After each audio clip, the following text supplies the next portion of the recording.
What's up, everyone? Welcome to the Smoking Tire Podcast. This episode is brought to you by the Brio Beardscape. What is the Brio Beardscape? It's a buzzer, it's a trimmer, it's a clipper, whatever you want to call it. It's a power-operated shaving device. I got the Brio Beardscape about a year ago when I first did an ad for them on my YouTube channel. And at the time, I talked about how it uses a ceramic blade, so it stays really sharp, even if you're not so great at lubricating it like they always tell you to. Lasts longer than stainless steel because it's smooth and low friction. It's adjustable, so whether I want to pre-shave my head before I bick it or I'm trimming the beard up, I can get the right length with the Beardscape. But here's what I didn't talk about, because at the time I didn't have the knowledge. I charged my Brio Beardscape exactly one time before I shot the original ad. That was 13 months ago. I still use my Brio Beardscape once a week on the original charge, and it still indicates I have 70 minutes of battery left, meaning you could potentially use this thing, and if you use it like I use it to trim up, you charge it once a year, so you're never going to bring it somewhere. It's got a life indicator on it, so you're never going to worry about it running out of juice when you need it. If you want one, go to Brio4life.com. That's Brio, the number 4life.com, and use code SMOKING at checkout to get the best deal available. That's code SMOKING at checkout to get the best deal available on the Brio Beardscape. Brio4life.com. We are also brought to you by Beeline Coffee. I drink it every morning. I drink it some afternoons. I drink it before I do work. I drank it before I do this voiceover. It is delicious. It is a micro batch, small batch roasted coffee. The Roasted Tire 3.0 is our newest roast. It just came out. It is so good. It's medium body. It's a medium roast. It's got a lot of flavor. It's got a bunch of caffeine. I love it. I drink it all the time. I give it to all my friends. It makes a good stocking stuffer in the holidays, or for a gift for Mother's Day, Father's Day, for birthday. It's fantastic. I love my Beeline Coffee. Use code TST at beelinecoffee.com to get 15% off. Code TST gets you 15% off anything big or small at Beeline Coffee. All right, on this episode of the Smoking Tire Podcast, Road and Track's new editor, and I'm talking about Road and Track Magazine, not roadandtrack.com. Our new editor, Travis Okulski, is in studio, and we've got Sam Smith, the kind of guy who can actually submit a column where he has a conversation with himself, and not only is he paid a paycheck, it'll actually be better than anything I can write. From Road and Track, Travis Okulski and Sam Smith on the Smoking Tire Podcast.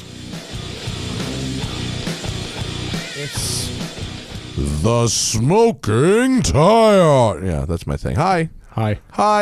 Rainy Sunday afternoon, Super Bowl Sunday. Get your goddamn iPhone SE off the table, Samish Smith. I'm getting texts from JF Mushimal. Are you? Yeah. Is he there watching live? No, he's not, because he has a life, unlike us. Yes. Really? Does he? No, that doesn't. Does he? No. He has 1 million miles a year flown. That motherfucker. You call that? That motherfucker hustles Did he just hard. take the long flight? Zach, did JF just take the longest flight in the world for fun? No, he went to see somebody in Singapore, but he was very excited to also take the longest flight. Is it Newark to Singapore? Where was it? What was it? I think so, yeah. It was? He told me about it, because 18 hours. They went over Alaska, and he was like filming Dead Horse from the sky. Yeah, he loves long flights, Asian women, and Newark Airport. Those are his three things. I mean, he hates Newark Airport. I was like, the food's good there. He's like, no, it's not. He also likes LaGuardia he or also something. continues to fly on United, even though his Twitter feed is entirely complaints at United. All he does is say how many bags he's lost. It's like another great flight on United. They've lost all his bags. Travis Okulski, yes, new editor of Road and Track. Yeah, that's fucking crazy. it is crazy. That's some shit. It's something They else. gave you a magazine. I got a magazine and a website to look after now. They gave you a magazine. Yeah. They took a magazine from Kim Wolfkill and gave it to you. Huge mistake. It's all on this guy now. Huge mistake. Look at him. He's just... Did you walk in right as they were scraping someone's name off of a door? And you had to cross paths in the night? and the phone rang, and it's like, shit, is that a phone call for you? This is from 7. No? Nothing? I don't remember. Morgan Freeman, no? That did not happen. No. I don't even get the reference. Morgan Freeman, 7. This is he's retiring, and the new detective is coming in, and they're like literally scraping his name off the door. Didn't they do that in Bruce Almighty?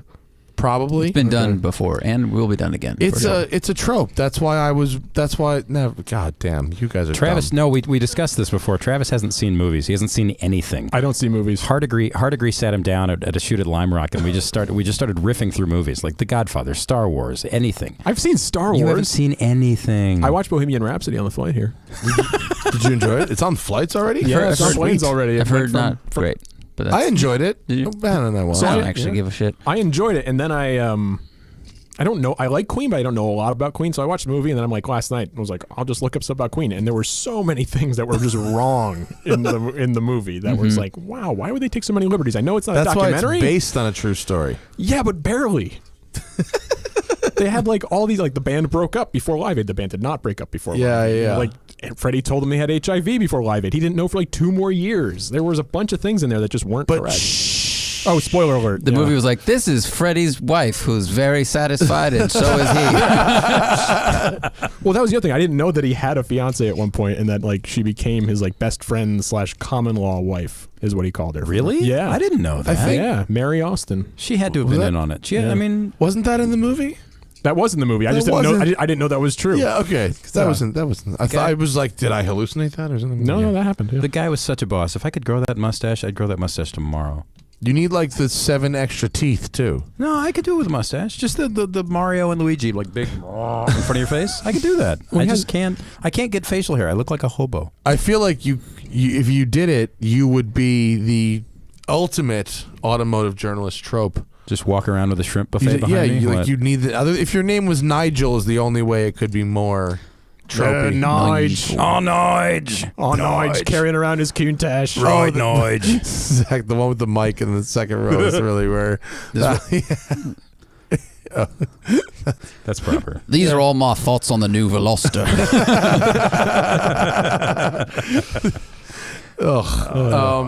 Hello. Cars, things. Cars, sure. Can we back it up? Someone gave you a magazine. So what happened is at Hearst, all the magazines and the websites are separate, right? They have separate staffs to do web and to do print.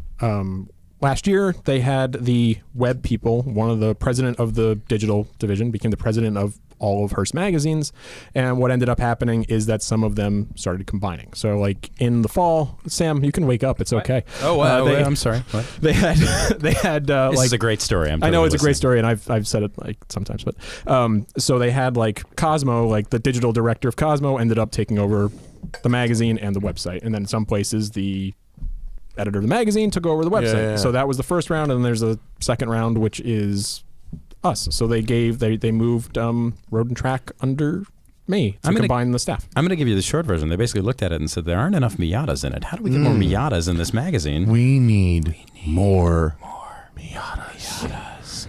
That means more Travis. And then they Googled for most Miata human on the planet and came up you. No? I was trying to tell the on-the-record version of what happened. Oh. That's the off-the-record version. Off the record version. That and about 6 bottles of whiskey. There was a vote pro Miata. And yeah. But yeah, it's super cool because now we get a magazine. Now it's you get like a magazine. It's paper. It's amazing. Did you hear about this? Did you think when you were like 8 years old you'd ever be in this position? No. I remember one point when I was a kid, I was You're like, I'm going to reading- be an F1 driver. I did think that. Yes. That did not. No. That worked out, though. Yeah, that that's worked good. out. Yeah. Very totally few happened. children, I think, are dreaming like, I want to run a publishing or a publication one day. When I was 8, I thought that I only won one F1 championship, so that's pretty good. Oh, well, why did you even mention it then? I mean, Why? well, if you win one, who Yep. cares? It was Yeah. mostly the car that year. It wasn't you. Yeah, I know. It really Like, yeah. Yeah. But the what was I was going to say something and now I don't even remember what it was. I'm a good That you guest. always dreamed of being a publishing giant. There we go. So when I was a kid at one point, I remember when I was a kid, I was reading an issue of Road and Track. I wasn't 8, but I was like probably 13 or something. And my dad's like, "What do you want to do when you grow up?" I'm like, "I want to work here." And now, Oh, cool. now I work here. Oh, that's awesome. I mean, I have worked here, but now I really like work. Well, here. it's Yeah. weird, right? Because every so Yeah. often you just go into the business of doing your job and you forget that institution, the thing's been around since the late 40s. 71 years of Wow. continuous publishing. All the places I've worked, all the places I've written for, papers and the Times and like websites, no matter where I've been, nothing gets the phone picked up like R&T. And It's a good business card. People have It's this a good- warm feeling for the thing. It's amazing. Yeah. What was the issue like in the 40s? It was like fuel threatening to take over propulsion for coal. We say bully and bullshit. Drum brakes, are they We gotta good for go in- you? We gotta Find dig out. into some of those archives, dude, and see what's happening back then. So I have a bunch of them, and we're going to New get... for 42. No, but I found... Cars are become round. Windows that go down. Racism. Can it work in cars? Find out. Turns out, yes. Yes, it can. There's a bunch of old issues, though, and what they did is they put, like a Ghia-bodied Chrysler on the cover and never mentioned it in the magazine at any point. Or it would just be like a picture of a thing, like just a car in a lot for no reason. That is worse than you could have taken with your phone. There's one that was a picture of a hubcap of a Porsche 356 with a reflection of a 356 in it, but you can tell they took the picture separately and then pasted the picture of the 356 over the hubcap to make it look artsy, but you can see where they did the work. Back in the day when the way The to new make, 356. It's coming. back in the day when the way to make money in media was basically just showing up. Yeah, exactly. Bro, why don't we Cover start doing browser. these these TB covers? Get a little throw bizzle. These are all 1960. Look, I- there's they just- may Pour- not, let the audience they see may the not have. I was going for the 40s. They may not have anything from earlier than this. 60s. They look kind of cool. I like the little Christmas tree happening there. Is that with a Porsche 356? Looks like it, yeah. We've got that looks like Sam Smith's IndyCar cover, kind of, doesn't it? And that there's a steering wheel in a There's car. a steering Yeah. wheel in an Yeah. old car. Yeah. And then we've got some asymmetrical tail fins. Yum. Oh, I like that multicolored one. That's very inclusive. Oh yes, inclusive. Along with some huge. You know what what is you that see- giant bodied vehicle under the multicolored one? What is that? What's that red thing? Can you see? It's a Jaguar? it's a Florgus. A Flurgus? It's a Oh, the Florgus. Flurgus It's was a pretty great. Flurgus It's the Bern- Florgus Schmergesen. Florgus Yeah. Bernstein. Jaguar 3.8 Rodeo or something. 3.8 I Rodeo. can't read it. The font is too small. There's even way more open wheel stuff on here, though. Like, look, out of 8 covers, Well, it 3 was- open wheel. Well, look, it was that whole period where motorsport actually, like, it was what people cared about. Yeah. I mean, it's crazy. It's also where people got their news on this Right. stuff too, right? Like now, Yeah. you don't get your news from a magazine anymore. No, of course not. So You'd that's- read about Spa 3 months after the fact and be like, oh, Yeah, like the track in Road and Track at this point was actually like racing reports, Right. pretty much. There were And like we're- actually on the ground reports at major motorsport events around the world, and now it's really like how a crossover performs on track. it won't be that anymore. 9 No? brands of No. radial ply tires. Which is best for you? Road and track width. Let it fuel. Brought to you by Snacky Cakes. By snacky cakes? What do we got here? So we got 10 best cars for changing the world. That was a good franchise. Brought to you by Saltines. What is that? That was a joke. Wait, so What- if oh, there sorry. won't, what will there be if there won't be that? All right, so the magazine is going to change from being it's still 10 issues a year. It's still the same number of pages. It's still everything. Everyone's not their subscriptions are not changing. They're still getting the magazine. But will there be WeatherTech? There will be WeatherTech, 100%. But the idea behind what we're doing is that it's not going to be like a traditional periodical and that you won't get your news from here, right? So if there's a first drive of a car, I don't want to have a drive in the magazine necessarily, because drives, anybody can go on those, anybody can do those. But if we can do something extra from the drive, like, you know, go on a little adventure, have a feature story that comes out of it, then that would go in the magazine. But the idea is that we have 10 themes every year, and every issue focuses around a central theme. So the first issue that we're doing is May, which is motorsports, traditionally been the motorsports issue of the magazine. So we're doing it this year as like in terms of accessibility and getting on track. So we've got Sam's did a piece on driving the ITR with you, the Civic Type R. Oh, yeah, I was there. Yeah. I did virtually nothing. You were very useful. Don't kid yourself. You drove a car. I Right? drove a car. Yeah. You talked to I me really tried to look like Sam as much as possible. You talked to me for 20 minutes while the photographer took a picture. It was amazing. We had a good conversation on top of the mountain. Talking is what he called it. Yes. There were no cameras. But we rented streets for tomorrow, and we're doing like 4-cylinder track cars. Oh, for tomorrow. Yeah.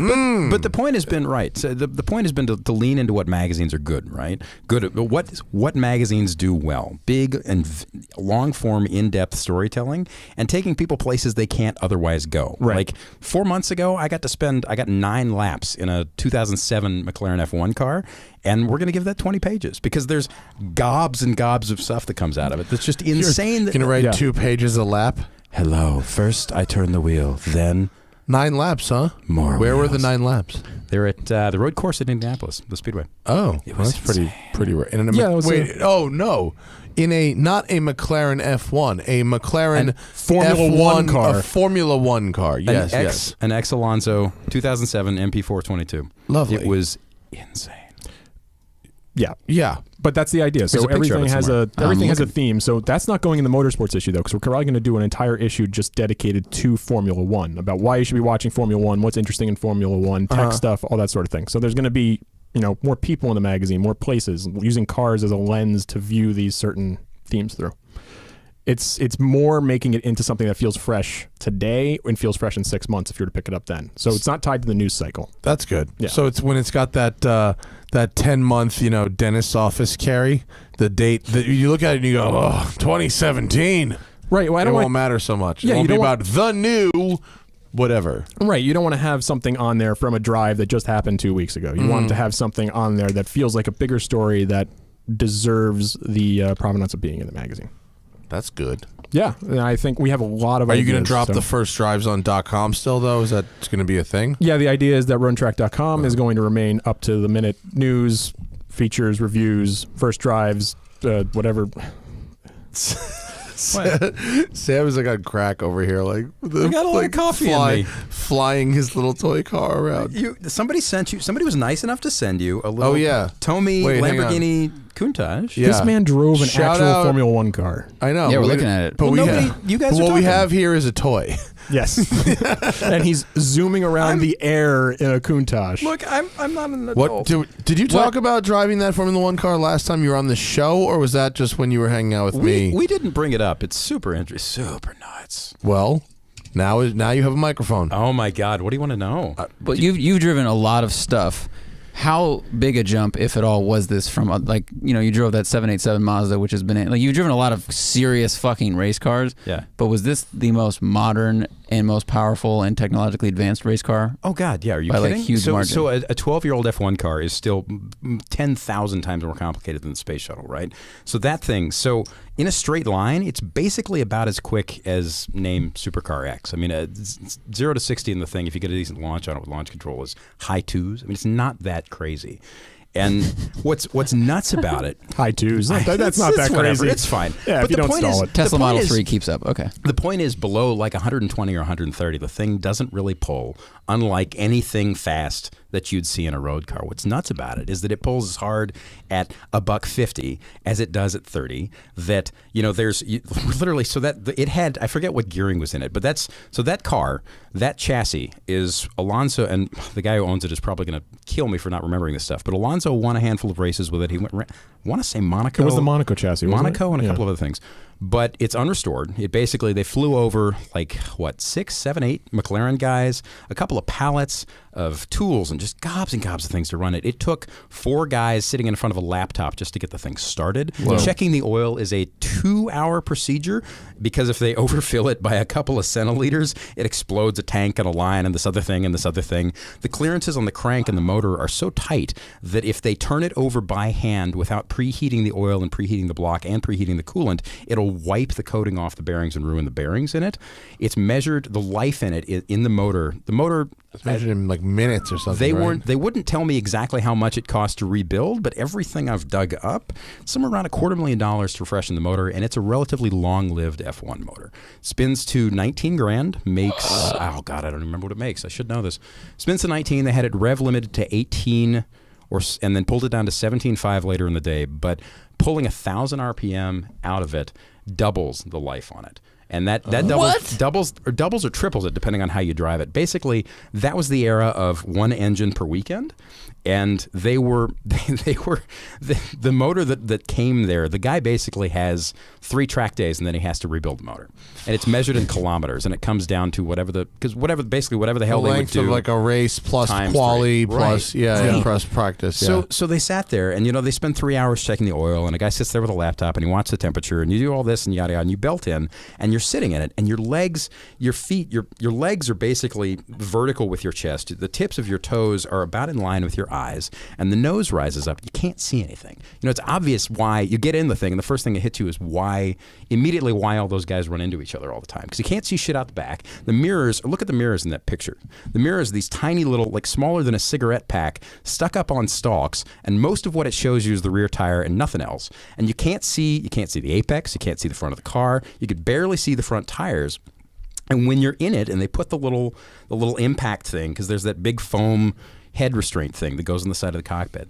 You're in it, and they fire it, and as it's running, so it has I want to say it's like a 15-second window where it can idle, and outside, because it has a window of operating temp, right? And if it's below that window, it can't be run, and it's really unhappy. And if it's above that window, it starts destroying bearings and eating up all these parts inside itself. And because it doesn't have fans, right? It needs to be moving. Oh, that's with fans on it. Oh, so like they have these little built-in, like, so it can overheat idling, but it won't overheat moving. So that's interesting, right? So they have these built-in like little laptop fans that go in the side pods to cool it after the run. But once they fire it, once it's running, it gains a degree Celsius every second it runs, and the window of operation where it won't hurt itself is about 15 degrees wide. So if you cannot get it away from a stop in 15 seconds, and it's fucking hard. It has an anti-stall system, has a hydraulically operated paddle clutch. So you sit there, and it's got this hair trigger throttle that's really long travel, and on the left side of the steering wheel is a little tiny paddle, like a shift paddle, beneath the shift paddle. You pull that in, and you see the guys just drive out of the fucking paddock when you watch race coverage. It looks really easy. It's not. Like, I've driven 1,000 race clutches, like, Group C cars, GTP cars, open wheel stuff, all kinds of shit. Nothing is like that. And you have 15 seconds to figure it out. And if you don't, every time you get it wrong, if you like do anything that would stall the motor, hurt the motor, spike load the motor, it shuts it off. It comes down, it goes, and then goes automatically back to idle. And it sits at idle. And you have a 1-2 count, and then you get to try again. Which means you basically, the amount of time it takes, you basically get like 3 tries at that before they have to kill it, push it back into the garage, put the fans in it, and let it cool down for like 15 minutes, 10 minutes, 5 minutes. But when you get it running, it's just a fucking car, and the steering is light, and it's insane. I mean, it's the brakes. Everybody I've talked to about it asks what the most insane thing is. And you hear all the stories about how they pull like 5 or 6G under braking and 4 or 5G in a corner. And it varies with aero setup. It varies with the track. Like some tracks, really lean your neck in. Everybody's seen the video of Alonso where he puts the walnut in his neck muscles and cracks it. So he's standing up. So those guys are intense athletes, and the way they drive is insane, and yada, yada, yada. But the crazy thing is that no matter what trim it's in, the brakes, these giant carbon brakes, and the way the tires work and the way the aero bleeds off. So that's Indianapolis facing the wrong way for the road course. But when they run the road course there, they run the opposite direction. You go counter circuit from what the 500 runs, basically back down the straight. So that picture. So right now we're looking race direction for the road course, and there are brake markers like any other racetrack. It goes 4, 3, 2, 1, and each one of them is 100 feet, right? So that car was geared to do what felt like $170, $180 in top in 7th. And the way there's a big fast corner leading onto the straight, and I was, wop, wop, wop, wop, wop, and then you sit there at red line, just 18 grand in 7th, and it's just, bah! And then you go for the brakes. And you anytime we test race cars, and we've never been them, the first thing you do is you pick some crazy far back brake marker and you lean into it. And the way those cars are set up, they don't have a clutch pedal, they don't have a foot clutch pedal. And your left, the steering column goes down the middle of your legs. So your left foot can only touch the brake pedal, and your right foot can only touch the gas. And so I'm going down there, and it's clicking along at $180, and I'm like, all right, anytime we do this, you pick some way back brake marker, and you lean on the brakes, and you just see how long it takes the car to stop. And then you know just how you can like pick a brake marker and start driving it like a normal car. So I started at the 4 marker from 180 miles an hour and leaned into it. And the way the pedals work, stop me if this is crazy boring. The way the pedals work. Do you push on them? I mean, I drive like F1 cars like every weekend. So Bro, I've heard this I before, have but- 6 in garage. What is wrong with you, bro? Come on. You want bathroom redone? I give you F1 car. It's free price. So the pedals take a crazy amount of pressure. Lewis Hamilton has been known to spike something like 1,500 pounds of line pressure, which, to put that in perspective, like road cars are probably a third of that. So it takes as hard as you can press at 180 miles an hour, and then you immediately have to start bleeding out of it, because as the car slows down, the aero becomes less effective. The aero starts bleeding off immediately. So you cannot lock a wheel at a $180, but if you do not immediately come out of it, at a $160, it'll lock. So you lean into it as hard as you can, and then immediately start bleeding off of it. And I could not put enough. They were telling me that I was not putting anywhere near the line pressure into it that it needed. And I mean, imagine doing leg lifts and just squeezing as much as you can and sitting there and straining in your whole body like you're taking just every ounce of what you got and shoving it into your left leg. And it still wasn't Imagine enough. these are not power assisted. No, they're not. It's power steering, but not power assist brakes. So you do that is it power steering? I don't remember. Yes. You might have to start going to the gym just with your left leg for this reason. Because as you said, you are just waiting until you have to go. You never go, but this is maybe why. I mean, this shapely physique is mostly just. I get this without trying, Zach. I know. It's like a small bag with pudding. Mm-hmm. But Or a large bag with pudding. If you can't hit the brake. Anyway, keep going. This is fascinating. Anyway, so you lean into it as hard as you can, and I picked the 4 marker. I actually picked like another 50 feet past the 4 marker, so I was at the non-existent 450. I'm leaning into it as hard as I can, and the car slows down, and by the 3.5 marker, in the space of 100 feet, it had gone from 80 to 180. No, 180 to what felt like a walking pace. It was probably about 50 miles an hour. I had overslowed for the corner. Now, to put this in perspective, I drove a Porsche 962 there. And you brake at the 3, and by the 1, same thing. You brake at the 3, and by the 1, the car is slowed, right? Most race cars, like, modern race car brakes are insane. This was like nothing I'd ever experienced. And I got 8 laps in the thing over 2 sessions. First 4 laps, and then you come in, and then they talk to you, and you look at the numbers, and you look at the laptop, and none of it made any sense to me, and you feel like a total moron and a complete imposter, and then you get back in the car, and there's all this bullshit, and you go through the whole anti-stall thing trying to get it moving again, and then you feel like a hero just because it's rolling, even though you had like 6 guys behind you pushing the car and helping you. And so I go out the second time. And I go in and I wait, and I'm doing that thing you do where you're like, I could just stay in it. And this is the way we run race car tests. It's always 9/10, right? Whatever your personal limit in a given car is, you go up to 90% of that, and you don't risk anything. Everything's insured out the ass, and the cars are, your whole aspect, the whole point of doing that is to get in the car and not risk anything and come back from your personal version of like a telescope looking at the edge and tell people what it felt like. And so I thought, all right, I'm going to go, if that took 100 feet of me pressing as hard as I could on the pedal to stop thing, I'll try it too.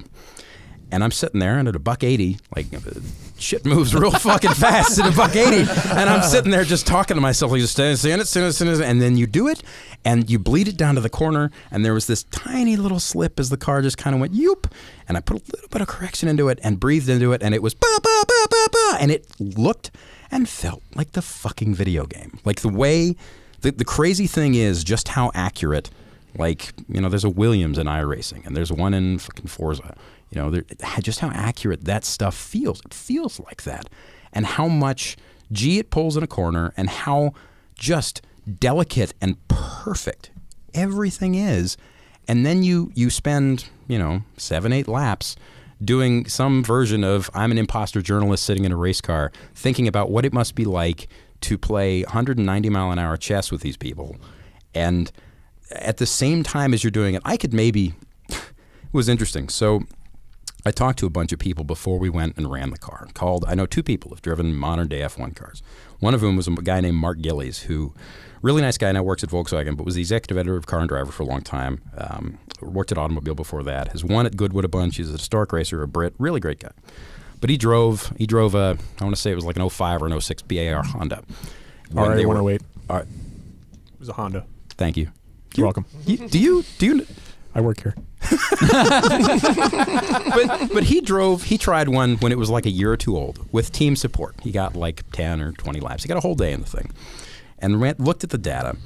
And the interesting thing that he came back with, he was saying like, and the guys that we ran the car with this time, because it was like 6 or 7 dudes from McLaren and then a couple of guys from a shop in England that prep these things, because there are people in England and Europe and across the world and America who have an F1, a modern day F1 car as a track day car.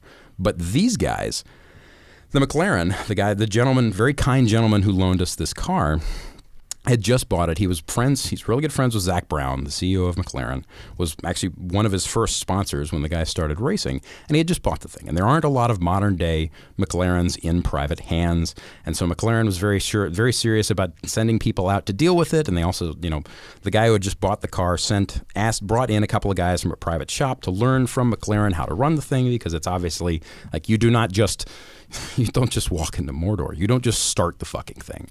So they were all there, and these guys had run a bunch of cars, and they were all ex-Williams employees or ex-McLaren employees working at this private shop. And from talking to all these guys, one of the interesting things they said is that a mortal, an ordinary human, not an Alonso-level athlete, with enough data and enough seat time, and Gillies backed this up, and the BAR people told him this, with enough data and seat time, you can get within spitting distance of a lap at speed in one of those things, whether you're bought at... Well, isn't that what the entire gentleman driver scenario proves? I mean, there are gentleman drivers in Formula One who aren't entirely embarrassing. Right. The difference is whether or not you can do that while racing, whether or not you can do that at 4G and still be able... I mean, you watch Hamilton, and they're going through Radillon, and he's sitting there, and he's got a finger on the wheel, and he's dicking. There are 3 separate fucking knobs for the differential. One is lock on entry, one's lock in the middle, one's how it ramps out of lock. What? And each one has like 10 fucking settings, and they'll sit there. Sometimes they'll be radioed in, dick with it. Sometimes they'll be just dicking with it on their own. There's 1,000 fucking things that they dick with the whole time while they're running the car. And Gillies and the BAR people and the McLaren people and the people from the shop, they all said, look, man, if you're a relatively decent club racer, you could get in this thing, and we could get you down to within like a second of pace in it pretty easily. We could not make you do that lap after lap after lap after lap. We couldn't make you do it in traffic. And frankly, if you were at Indy was not a high G track. If you were at a track where like, any place that had compression and elevation and any bank, something that rips your neck muscles apart, you would not be able to handle more than a lap or two. It's like a shifter cart. I drove a shifter cart once, and after like 6 laps, my pudding body was turned to even more liquidy pudding. It's like what happens when you take pudding and just pour milk into it. It was just soup. But it was fascinating how approachable it was, and yet how just in the fucking stratosphere. There's no way I could handle that for more than a lap or two at a time, much less race it. And the guys that run the fucking things at the limit, one of the things that Gillies said, and I'll shut up after this. I'll end with this. One of the things that Gillies, fuck off. One of the things that Gillies said was that, so one of the BAR guys that was there at his test, was at Silverstone, was telling him that the amazing thing about the talented guys, like the gentleman drivers that get into these things, the oligarchs that have their yachts with the submarine tenders, and then on one day a weekend they fly out of St. Moritz and drive their Ferrari at fucking Spa or wherever. Those guys, they take a while to get to pace, and they take a while to warm up, and like they don't always keep the tires and the brakes warm enough and all that other shit. The pros that have spent their entire lives working toward this, they get into it and are almost immediately on pace. One of the guys at BAR said that Button, on like his 3rd lap, having never driven an F1 car, was within a couple of tenths of running. And the guys who have done it before, they don't lose the skill. So the dudes that ran that the owner brought over to learn how to run the car, they also do demonstration work, and they've done like they ran. What was the Marussia? They ran Marusha's demo car for a bit. You go and do donuts in Red Square or whatever. They ran that for a bit. Red Square? Red Square. No, seriously. Like in front of the Kremlin. Did they really? Yeah, it was a couple years ago. Oh, because they used to bring their cars to the first test in the back of they had a trailer attached to a Sprinter van. Yeah. It's not a joke. But he was saying that, what was I saying? Oh, so they... He was a demo driver. Right, so the tires... One of the things that's interesting about the people who've learned to do it is they don't lose it. So the tires you think, okay, fine, it's a F1 car. What do you do for tires when you're running it? Because obviously you can't just call Pirelli or Michelin and say, make me the tire you ran 20 years ago. I want to go around my F1 car. They don't make that shit anymore, and that shit was so specialized for every year of car and every year of tracks and what they ran, and the tire compounds changed track to track and all that shit. So these guys that, this one shop in England that runs 10 or 15 private modern era F1 cars, because all the old stuff, like anything with a Cosworth V8 in it, and even some of the 90s stuff that's got Judd motors in it, you can just take it out and somebody sticks a starter up its rump and it's running and you fire it. These things take the cars that take laptops and like 12 guys. They needed a tire for it, so they called up Avon, and they had Avon make a big version of the 4-treaded tire. And the compounds are relatively modern, and they don't take tire heaters. They don't they don't really care about abuse. But the guy they had to test, they're more normal tire Right. than Right. a typical F1 slick. Yeah. It's more like a club racing slick. yeah, Okay. The guy they had to dial in the tire and test it was Martin Brundle, who ran F1 in the 90s and in the 80s, and was actually ran with Senna and has done Sky Sports commentating and shit. And Brundle got into some mid 2000s McLaren at Silverstone testing these fucking tires, and was apparently like 2 or 3 tenths off of the current times they were running last year or 2 or 3 years ago, whenever it was. And the dude is, there's a picture of him up. He looks like my dad. Yeah. He is not a young man, and he was like, because Probably he was in his 60s right now. because he was good then. He's still got it. Yeah. Like whether or not his bowl of pudding is enough to stay behind. He the walked car. away from that crazy crash in Australia in '96, and then got in the spare car. They had spare cars, and he sailed through the air and rolled 4 times, and then just got in another car and raced in the restart. But Like a it's- boss. All it did to end this long diatribe, all it did was just give me this amazing insight into the people, the fucking star level athletes who have trained every ounce of their lives, given up everything in order to be good at it. Just how fucking good they are. You know what I want to watch? Oh, there's the crash. Yeah. You know what I want to watch shit. is the fucking dentists who are racing these things on the weekends. No kidding. Like the Corsa Clienti guys? Who were Yeah. going, did you remember that one? Dr. Goldberg versus Sheikh Mohammed. Well, there was a guy at wasn't there a guy at Laguna Seca with an F2001, and he was going up the hill to the corkscrew when he went off and ripped the entire front end of the car off. Right? That and sounds right. there's the photos out there of him sitting in the car with his legs on the track. He's fine. He walked away from walked away or was lived or whatever. But there's a photo of him sitting out there on the track at Laguna. What's the WeatherTech Raceway, Laguna Seca? What's the left-hand turn that goes up the hill? Is that 6? 5. That's 5, six. 6. Oh, Six. look So at this picture. Yeah, it's after 6. Jesus. Holy shit. My God. Yeah, that's When you first it's an said F399, sitting but- with his legs out of the car, I didn't realize that what you meant was there was a there's car there's around his car. legs. There's no car. He is in the car, but there is no He's in car the in front of him. Everything in front of his thighs is gone, and his legs are fine, but everything in front It's of his like thighs somebody are gone. just took a bandsaw to the middle of the car and then put him in it. It's like the It's biggest like a child Copperfield swing. trick. Watch, I'm going to cut this car in half, but not the guy in the car. Wow. Well, what Yeah, was it? crazy. So one of the rich guys, I forget his name, Bud somebody. He was the guy who stuck Jenkins. Weiser. No, he was the dude who stuck either Mark Genet or whoever it was that because the unofficial lap record at Laguna is now like a 103 or something. Is and it an F1 car? It was Yeah. in one of those client days. There's video of it on YouTube. It's There's insane. Road Atlanta too. Mark Yeah. Genet did that too. Yeah. You're in a 101, I think. Something it was. like that. I think It's you're in a nuts. 101 Nuts. around Road Atlanta. What were we doing in the Miata? Like 214? Yeah. It's a 10-minute lap. Well, that's the thing too. Like so Sam and I were at when we all raced Mid Ohio, right? We're running Yeah. what type times did that car turn? 46? 146. An Indy car is turning sub 1 minute. Could you imagine going there and then you're on a 146 and you're at 59 seconds, you're halfway through the lap and someone's completed one is going to lap you before you finish the second Well, lap? the last There I was time- at the limit, tucking the nose into the Miata, running a 140.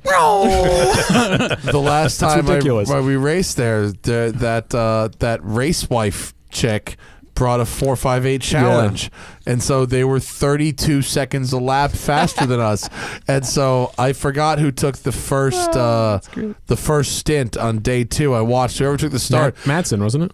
I was Kevin Madsen. No, it was Kevin, yeah. Kevin Madsen, who's a very fast driver, and he was. And did he work with you? We guys met on him 3 years Proving ago. We met him Grounds? last Oh yeah, week. yeah. He's great, and the gap that the Ferrari had opened up by the end of lap 1 Yeah. was insane. Did Jack said the Miata, there was some contact with one of the Ferraris? Yeah. Yes. It might have been during that It was stint. during Kevin's stint. Oh, okay. Sorry, Kevin. But the Miata ended up finishing the race, and the Ferrari did not. It sailed off on its own into a wall. Well, but the High five Miata. Sure, but also the Miata may have taken like a 2-hour break during the beginning after that stint. To Hang on a minute. I'm gonna place need a new transition. gearbox. Oh, I remember because I was my stint. And I went out and it stuck in fifth on my first lap out, on my second lap out or whatever, at the end of the straightaway. So I came and replaced transmission. But I remember going back out and the Racewife team passed me, and then through all of Thunder Valley, they passed me at the end of the straight, and through all of Thunder Valley, I was all over the Ferrari, and then at the straightaway, just pulled away, and it would pull that gap because it's obviously it's a Ferrari, It's a and this is a 458 Miata. challenge. And you're in fifth gear. And I'm torquey engine, but Yeah, but I'm driving as fast as I can, and this Ferrari is just chilling, killing, warming it up. It hit a wall. But It through was all done. the handling sections, I was right on them, so that's good. Good job, Travis. We were in a different class. Oh, sure you were. Yeah. That happens to all the guys. It's You're fine. not racing them. You're not racing them. Sure. You're not racing Of them. course not. No. You're racing everybody. You're racing. You're racing the lifespan of that gearbox. Yeah. That was a weekend. Poor Miata. You guys, I felt so bad just watching those That was a stories. shitty. Oh, man. Was that the weekend Poor that the Bozy trans- had to change the gearbox twice. Yeah, twice. The gearbox came out twice. Yeah. What? I think the first one was a clutch. The first one I was driving and the clutch went. But that's what's great about enduros, right? That's what's great about endurance racing is that shit happens and it can go sideways. You can have the worst weekend, and you're still like, no, it was good. I had a good time.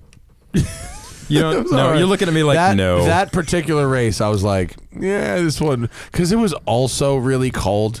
Ohio in October. Ohio in It's October it's is not a vacation brutal. destination. No, it sucks. No. It's always I know cold there's at a that race. point for me, like, I haven't done a lot of racing, but like it's the money spent versus the amount of time driven. And Yeah. if that ratio started to get skewed where it's like the third weekend in a row, I'm like, well, at least I got to have barbecue with my friends for $4,000. Like I'd just be sad. you know? Yeah, I only my whole deal with this one was I can only do one stint because I figured I asked for a stint on Saturday because I figured if the car's gonna work, it's gonna work on Saturday. It didn't work on Saturday. You broke it. You broke it. I know I didn't drive on Saturday at all. Yeah, I drove like 3 laps on Friday. I was just being funny. I didn't break it. It broke on Saturday being without an me. asshole. Shit. Yeah, It broke both days. yeah. Oh. But I agreed to stay longer on Sunday. To drive.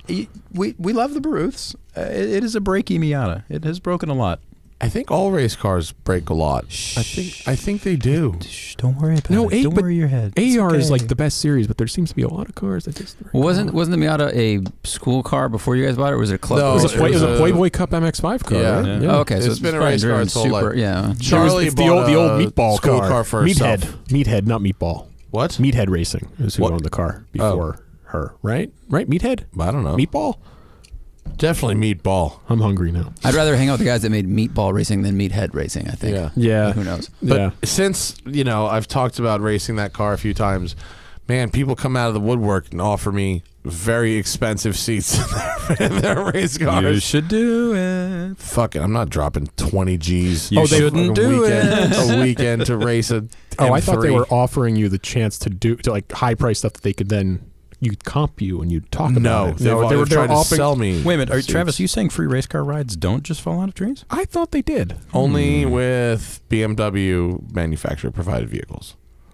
Silence. So wait a minute, You're the one who races those things in historics. It's usually for a story. You pitch them, and they're very nice, and And they trust say me. yes or no. Wait a minute. So you were going to tell me this is a total, complete lane change. You were going to tell me what happened with the Lexus.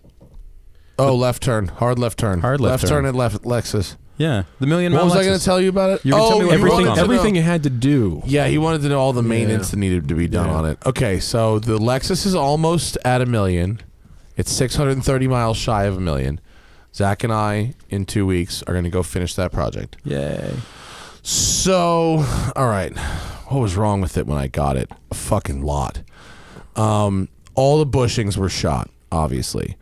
The coil springs had spreaders in them, which Why? is like the opposite of clamps. Why? Don't know. Okay. Not sure. All right. But there was a couple coils that were spread.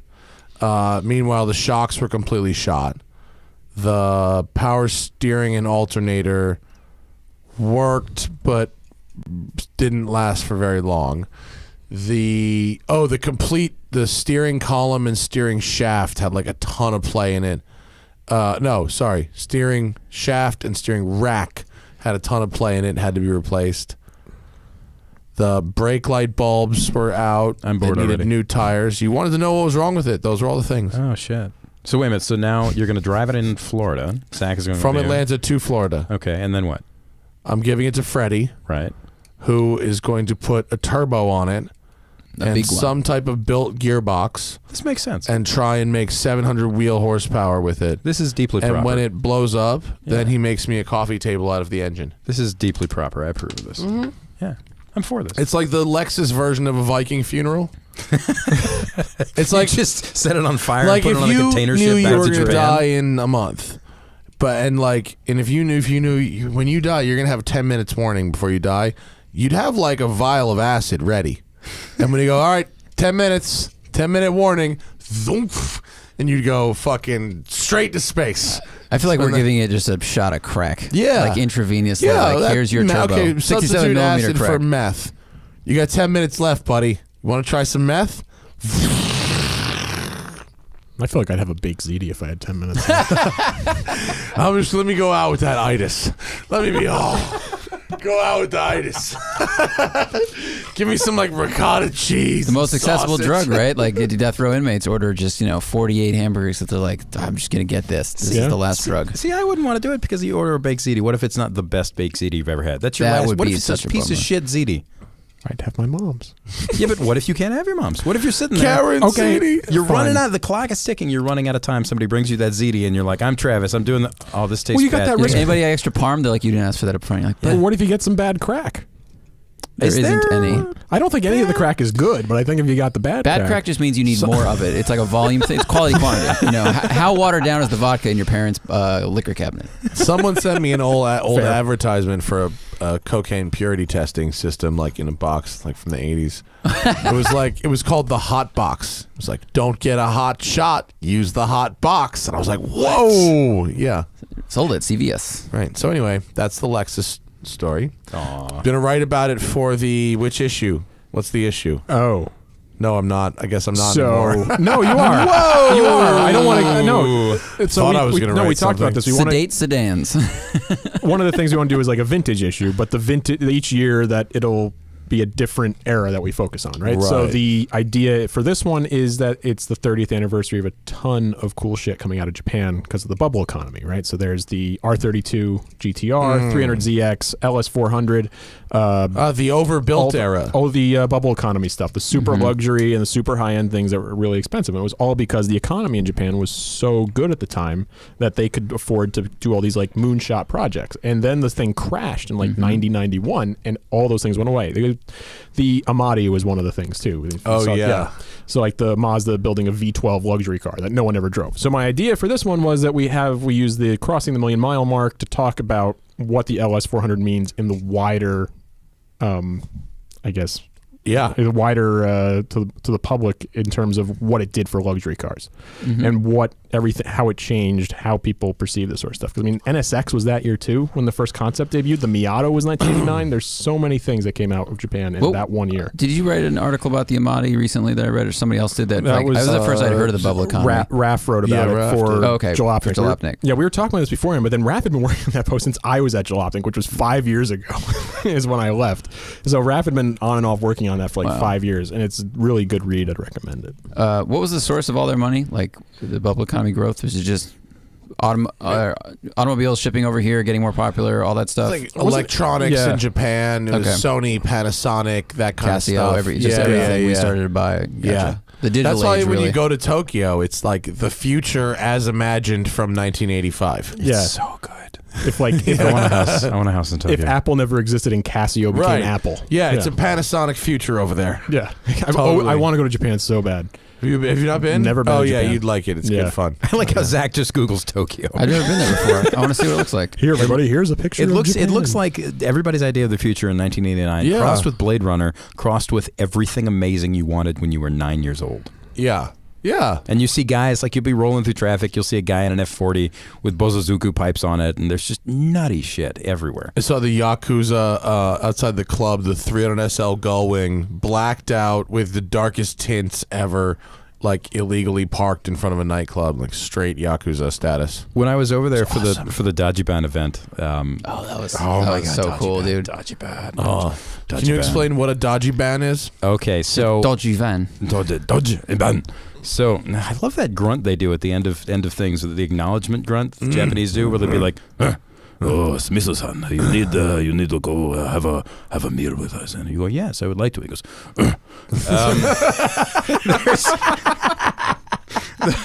so the Japanese have this thing. There it where, is, bottom right, Zach. Oh my God, yes. That's a Dajiban. So basically, somewhere around 10 to 15 years ago, a bunch of Japanese motorcycle racers started.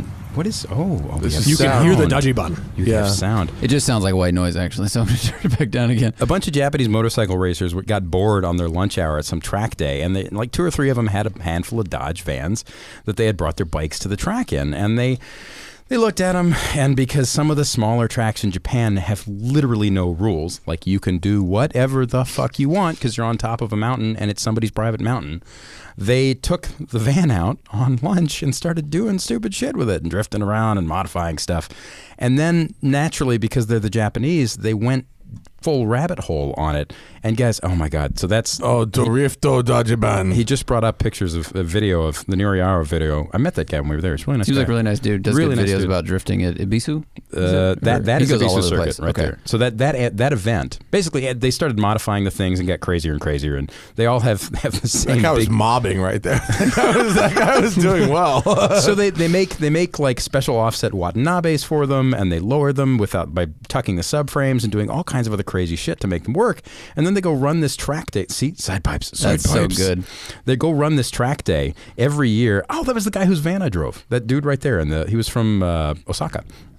They have this track day every year, and in the middle of the track day, there's like 30 or 40 of the fucking things. And in the middle of the track day, that right there. So he just brought up video of the Drifter. The Drifter prefers the long wheelbase van, which has all the windows in it, looks like a church van, and is easier to drift. More length, more Right. stability, probably. So in the middle of the day, Whereas they have the track this, day guys like the SWB vans, the short vans. I drove that exact van. It was so good. In the middle of the day, they have this like 5-lap or 3-lap race where they all go out there, and like some of them still have dirty clothes in the back and like plywood floors and paint. I mean, because they're all private imports that they brought in because fuck it, because the Japanese have a big thing for American imported weirdness. And so they do all these weird, distinctly Japanese things to them, and then they start so the vans were facelifted at one point. They got a longer nose for crash, and the motor was moved around. So they'll backdate them and put the late doors like you do with a long hood 911 or a G body. They'll put the late doors with the vent windows and the early grills on it and the small bumpers and drop them. They run Ferrari calipers. It's insane. Oh yeah, they like Ferrari brakes, right? It's so good. We should build one for like Yes, ER we or should.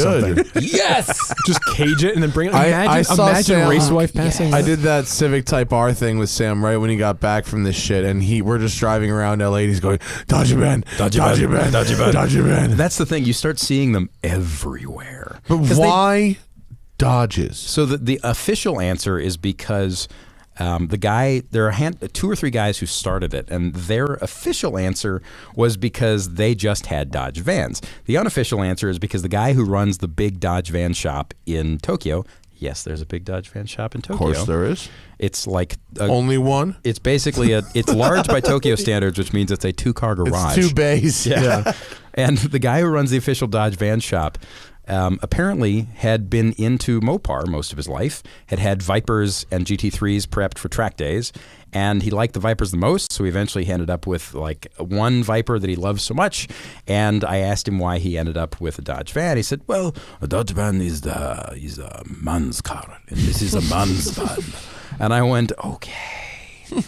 It's so good. Look at that. It's just Technicolor, just lined up, all of them. On just that's orange me standing and, there, teal, black, yellow, red. So good, and they're all dumped the same way. And some of them have they all have B&M ratchet shifters and big pipes and carbon lids and carbon this and carbon that. One guy had the one that I drove. What the hell is? That's just got the no one I engine drove. cover. Yeah, because that's open engine bay. So if it throws a rod, it literally It throws throws it it at into your you. testicles. Yeah. Well, so that's something that always worries me when I stand next to that stock car or a stock car recently. We won't say why. And he's like testing it, and I was like, I'm just gonna move my balls to the front because the rotating assembly is aiming sideways. Yeah. I don't know if that happens. It's just a thing. Well, so that they're in the I forget what the motor's in those things. 383. It's like a 383 maybe. Yeah. And it's kind of a big goofy, not really wants to rev and make all kinds of power motors. So they can only do so much with it. And the frame rails get in the way of the headers. And so they have all these weird little tricks. And the guy started making headers. Like he makes Inconel headers for these things. What? And it's insane. You could actually, like, you can touch your foot onto that header, can't you? Isn't it just right there? It's right there. There's no scatter shield. It Whoa. if the thing blows up, it pitches a rod into Is your that ankles. a vice grip? We're looking at a vice grip holding a wing That on. guy. Wing on. So that's that yellow van on there. We're looking at a yellow van with like Nitrons. So Nitron racing shocks. There's a big sticker on the back window. They have like $5,000, $6,000 worth of shocks in these things. And then it looks like a wing is vice gripped onto the roof. To the drip rail. He did that because that's the one that had dirty clothes flying around in the race. The guys don't care. That's one of the dudes that founded the whole thing. Started the track days up like 10 or 12 years ago. And he's actually an ex-MotoGP racer. He had a short career with like Honda for 2 or 3 years in the 90s. Yes, it's amazing. It's insane. And I walked over. The vice grip is zip tied shut. There's a vice grip holding a wing onto the rear drip rail, and the vice grip is down and locked, but there's a zip tie on it for safety. If you're that's important. wait, was so gonna say. he's using a vice grip and then zip tying it for safety instead of permanently mounting it Yes. to the So mounting to good. the wing. So good. So Why the van, the one I drove, had a ratchet shifter and a hydraulic handbrake that wasn't hooked up to anything, and a carbon Kevlar brace shell, and then there was a big Ferrari screen. seat. It was a big screen in the. Oh, it wasn't that. Is that a Sibel seat? So the parts story is the funniest part because they will import crates of like the stuff you see in the back of an AutoZone that's in the sale bin. Yeah. So it's terrible stuff, but they love it. And then all the parts for the things come out of Malaysia or Sri Lanka or wherever the hell they're built. But the one I drove there were like 3 screens in it and some K-pop videos on the dash, and it was insane. It was everything terrible and bad about an old school muscle car and everything great at the same time. Why can people do something so awesome as van racing and then they go, you know what I'm gonna do? Glue a bunch of shit to this thing. No, it worked. There was something deeply Japanese and just zero fucks about it. It was Yeah. great. What would happen if you Like showed it. up with like an Econoline? Oh, I Oh, think no. you probably Would get they kicked murder out. you? For The pace van. car. No, for the van. No, for the pace car. It was an expedition. Pace wasn't car it? was an Eddie Bauer expedition. Really? From mid-90s with like it had a light bar on it. Some dude's daily What the driver. fuck was that doing in Japan? He brought it over. What? Specifically. These Bro, we they're need to, such we need to interesting do people. some really interesting exporting, I think. Let's start exporting some of our garbage over there. Yeah.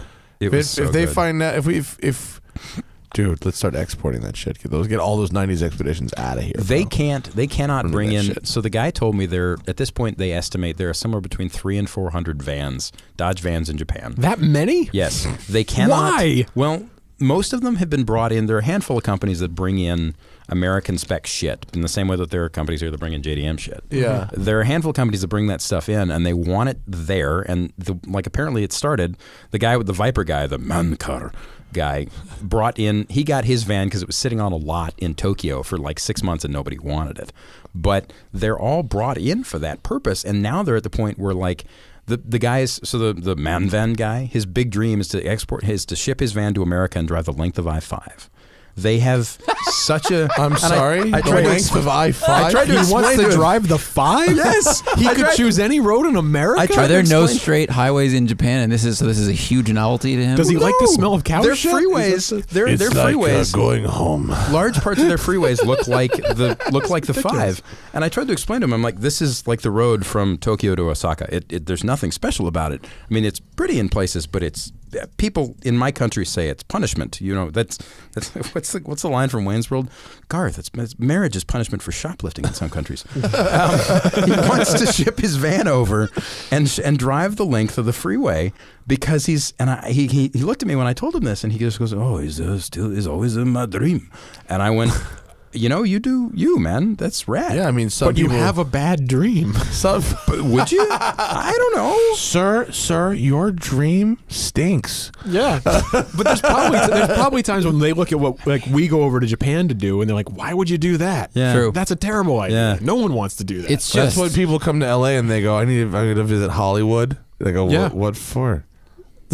What are you doing over there? So Yeah, Zach, it's like going to New York and going to Times Square. It's Yeah. like that's not New It's York. just so straight. Zach I mean, just- up in Redding and Oregon and stuff, it's pretty. But go ahead. Tim. I was gonna say you just G-mapped it, and it's 8 hours and almost 550 miles. This to is LA to Reading. LA to Reading, which I mean- is not quite the top of California.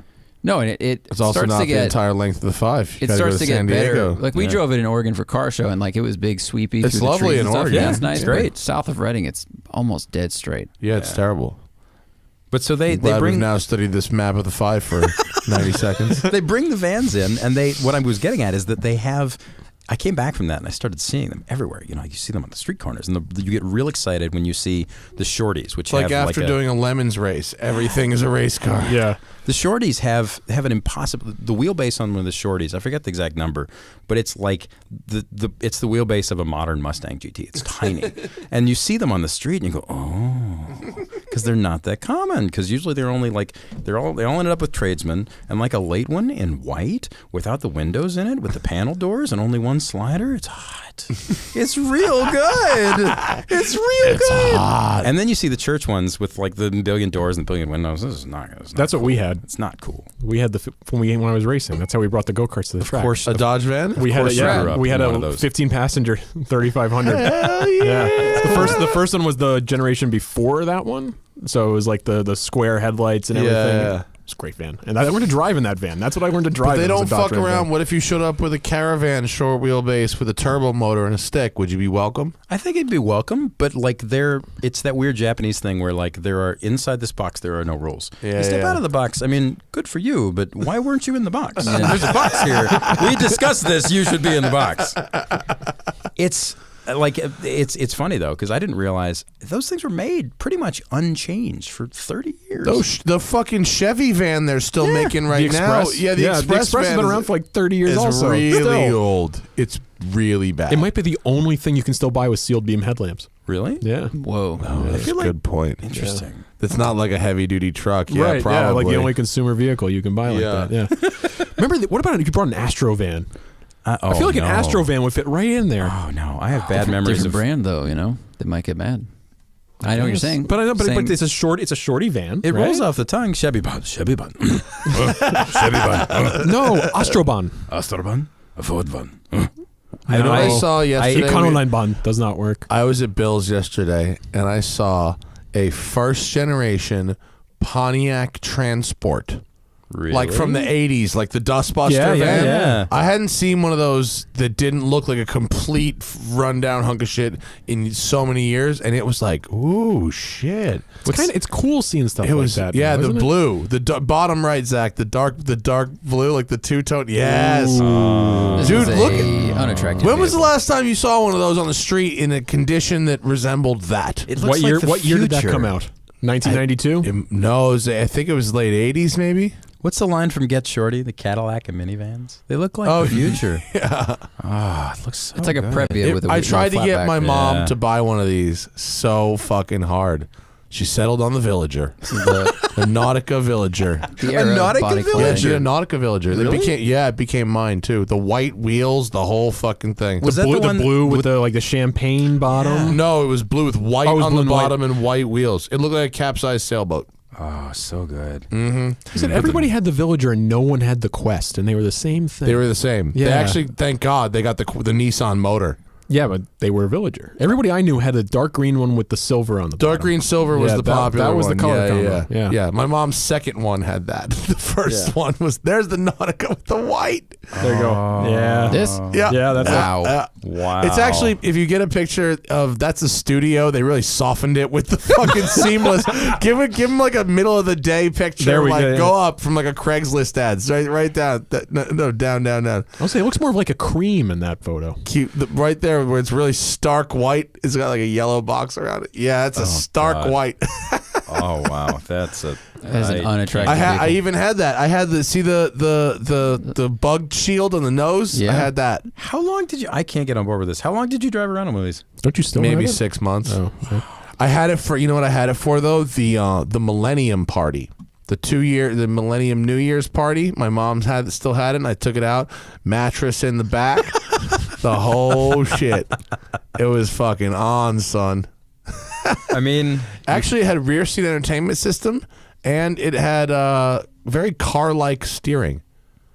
Look at that cup Nautica holders. interior. That's the Nautica interior. Yeah, and you could fold one of the captain's chairs down, and it was like a table. Oh my God! It's kind of gangster, actually, for a van. The But it's Nautica like it's a logo is the difficult- size of a fist. Also, Yeah, that they table is really- hard to access for almost every seat in the van, even the seat that it's directly in front of. The giant Nautica logo is where my dad got the idea for the big pony. This looks like you know when you get in a cab and the cabs have those terribly sewn seat covers that go Oh, over the yeah. top? Yeah. That's Yeah, exactly yeah. what it looks Totally. like. It looks like somebody fucked that up by themselves, not a factory. I just watched that great new Chris Harris video of him wandering around the that collection. Yeah. And man, the joy in Chris's face is going through it is great, but there it is. Some of his 80s cars that he looks at, like the Starion and the 300 CI, they have this tufted poofy leather. It's very poofy. Yeah. Like a shrink's couch. Oh God. Where it looks soft, but it's not. Yeah. I just remember when what was that? It was a Sotheby's auction or something, right? When they released the picture of it, literally everybody on the internet went, "What?" Yeah. Well, there's some extremely dope shit in that collection. So good. RM Sotheby's, yeah. Young timer sale, 140 car collection of some of the most iconic cars in the last 40 years. Some of Holy those shit. big motor AMGs were extremely fire. And I love how, like, off in the corner, there's just like 4 E38s for no reason. The guy needed them. Yeah. I think that well, in the video they don't show it because it ends, but it implies that they let Chris drive one of whatever he wanted, and he got an E38. Was How the do one you he- even pick? Oh God. I like the E38. I like the E38 a lot. I'm yeah, a big good fan car. of those. They're gonna have a moment soon. I was think. thinking about I want to buy something, and that was one of the things I was thinking of. But apparently the motor just explodes. No. So that's the Nikasil motor that like The timing chain. No, it's the the timing chains are a thing, right? But it's the Nikasil block, the same problem that like Jags and everything else had, where like the lining of the block itself starts to come apart. Yeah. And it's actually my XJR was a Nikasil motor, they had to put a long block in it. Basically, at this point, it's like IMS shit with Porsches. If it's been done, and you're fine. And if it hasn't been done, it's not going to go. Oh, really? Which means you need to buy one. Which means you should buy one. You need a shorty. You need a 740 short wheelbase Sport. with the Bond I one. thought you were talking about I need Yeah. a shorty Dodge Ram van. No. I want the 740i Sport 740i package. Yeah. Sport. Yeah. Which gave you With the shadow line. James Bond wheels. It gave you Yeah. the short doors, and it gave you the short diff, and it gave Was that you. available in Europe as a manual? I don't. I saw a manual. Someone put a manual in one I've seen. There was a manual So good. swapped one for sale a couple weeks ago that I saw. Really? Yeah. And the thing is, they don't feel. That's not it. That is not it. Come That's on. an old 32. 740, and it It's actually looked 32. not really nice on those wheels, though. I applaud the owner for doing that. Those wheels look great. But the point is, like, you could get that car in Imola. You could get that car. Yeah, it's a super attractive. The one I $1,000. drove one in Imola that was fucking slammed on. Oh, I want to say bags, but it wasn't. I think it was hard stanced, like a VIP style. static slam. It was crazy. And the fucked up thing is, because cars have gotten so fucking huge, like an E38, an early 2007 series is now basically the size of a big Five 3 Accord. series of 5 Yeah. and a Yeah. Accord. You know what they did to the Civic? It's now basically a Civic. Yeah. That's the thing. Although the I'm- Lexus, the LS400 is still pretty big. Yeah? The LS400 is still big. when you Because look they up didn't how make a big- short and a long. They only made a halfway between. Yeah. That's the one, Zach, right Yeah. there. That's so pretty, isn't it? 2001 BMW 740i Sport. On That's M- the jam. On M parallels. Those are good wheels. Yeah. Luxury cars do not typically get better looking than that. Most of them are long wheelbases. You got to dig to find a Sport in a good color, but they're worth it. In high school, my friend's dad had a 750, the 12, Jesus. which seemed excessive even then. I go, why did you get the 50? It looks just like the 40. He goes, it's a V12. It has more power and more electronics than the space shuttle. I go, yeah, That's but a no one problem. else knows it has any of that. 2 DMEs, They look- 2 brains. Yeah, each, right. Each bank was a separate motor. I love that thing. That's You should so, you should Well, dig one up. So I've been looking at everything I've looked at. I've had to see Look like at that. That's I the can't right fit anything color. in my It's garage, silver. but my garage is small. You So were I was talking thinking- about buying a Toyota Century. Yeah, so I had to park it outside. That'd be amazing. No, you know how big a Toyota Century is? Yes, they There's do. Travis's house. That is my Hey. house, and those are my cars. Good Miata. Oh, you own Yeah. those vehicles? Yeah, The that's, CX-5. That's a Mazda 3. Oh, is it a 3? Yeah. I'm sorry. I'm like 9 feet from the monitor. I can't really see it. That's I my apologize. that's my house. You should put an LS motor in your Miata. You should. I mean, you shouldn't. But My Miata I should, but my Miata also only has 67,000 miles. Zach Does and it I, really? Yeah. Zach and I were doing a thing last week, and a friend of a friend brought an NA Miata with a what was it, 302? What was it? LS3. LS3 Parker in it. posted it on the Instagram. The It's cool. beast. Yeah. Oh, they're so good. Great. They're Did so you good. have a go? I rode with Parker, which was awesome. Nice. That guy was like, he told Parker the keys ready, and I'm like, and we're walking out. I'm like, I think the best thing about being a race car driver is people trust you instantly. He's like, yeah, it's pretty good. yeah. You know? Well, he also didn't know he couldn't find the key. Oh, yeah. We get in the car and he puts the belts on, and it's got like race seats, but it's got a nice paint job. It's dark blue with white racing stripes on the outside. It's super clean. And the window switches are toggles now, like in normal Miata space, but everything else is normal. And he gets in, he starts like looking around, and he's like, how do you turn this thing on? And I just point at the steering column. And there's a and he keys? looks at the fucking key hanging out. Because he was born in fucking 94 or whatever it was. He has And no he's like, idea it what looks like it. Like, and he's like, you're not gonna let me live it down. And I was like, nope. And posted that shit to Instagram. Proving Ground season 2 coming to It's gonna be NBC really funny. Sports. It's gonna be really What good. can you throw out there right now about it? We can't talk much about it, but fall of this year, we've been given a little more freedom to do some interesting things with it. Going to be pretty funny. It's me, Parker Kligerman, who's on NASCAR America, and actually he's should be in the Daytona 500 this year. Yeah. And Lee Keene, sports car champion Lee Keene, who has done everything and raced everything. Us being stupid in the desert with a bunch of new cars and being real dumb. My favorite thing about Lee is his eating habits. He's a His 7 fucking foot tall diet. human. He doesn't eat normal food ever. He lives off like Oreos and peanut butter and jelly. One of the So shoots, he weird. showed up with a bag of his own groceries, and we're all sitting down to this catered breakfast because you're in the middle of the desert. You can't just make food, and so he walks in with a bag and he gets out a box of Frosted Flakes and he gets out like a box of granola bars and he just makes his own little breakfast. This is my food. This is what I'm He doing. eats like the most like Americana advertised in the 80s food, Yeah. and anything else worries him. Like he'll look at it and he'll go, and just walk away and like microwave a soup or something. Yeah. And he's got the best, and it all comes out in his Georgia accent. So he's like, "Yeah, I'm going to do that." This is great. Yeah, a taco's like, nah, I don't eat that foreign food. I'm good. He ate the taco night, but did he? it's Okay. like no seafood and anything that just has a little bit too much panache. He's like, no. No, I don't trust them French words. He built you a car. So you can't give shit away. Okay. Not yet, really. though. It's gonna be real Wah, funny. It's gonna be good. It's gonna be really funny. Coming this fall. Okay. Travis, when should people start buying the magazine? Immediately. buy 5 or 10 copies. Buy as many as you can. No, so the first issue that we're doing full is May, so that'll be on sale in early mid-April. Okay, cool. Yeah. Can we say what some of the topics are or no? Yeah, May is I can tell you all of them. Yeah. May is motorsports. June is supercars, but we're going to go and call it like the outrageous issue. So it's all like Outrageous. yeah, I think we're doing something like having one of our guys go to France to Bugatti to certify the Chiron, because they do a certification test every single time. Speaking before of they- outrageous What, accents. speed? Yeah, they go to a airfield nearby and they go to 150 miles an hour a couple times to make sure the car doesn't like explode Oh, or that's fall to good. pieces. So we're I gonna like try that to they do go to something like half that. of its top speed, basically. Yeah. And they're like, Yeah. that's fine. And Yeah. you get, what if you do 160 and it's Well, you should see if you go to fucking Kentucky with what they do at the Corvette factory. They put it on like a roller. They get it up to like 60, and they go, "All right, next." Yeah, That's like really and like when I was at Lotus last year, they drive out onto the track. They do like 3 laps in the rain, the snow. It doesn't matter, and they pull in like, all right, that's good enough. And It's they going to fall apart anyway. they Nothing we can fix that. Fine, sure. They drive around at like 70 miles an hour, and that's Yeah. it. Yeah, so that sort of stuff. We're gonna have the flying Miata V8 in that issue because I like That's a good Miatas.